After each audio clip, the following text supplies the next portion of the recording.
Excessive hair loss in winter is largely due to the dry air outside that sucks out all the moisture from your scalp and makes it dry.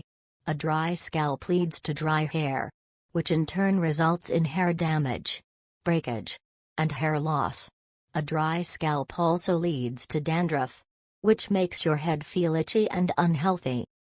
Today I will share how to make hair oil at home for long and thick hair.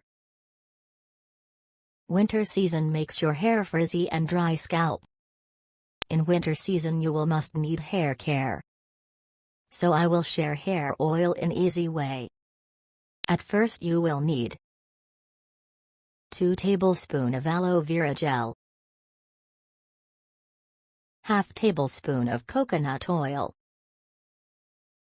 Mix it well in a clean bowl. Apply on your scalp and wash with shampoo. You notice a big difference in 1 month.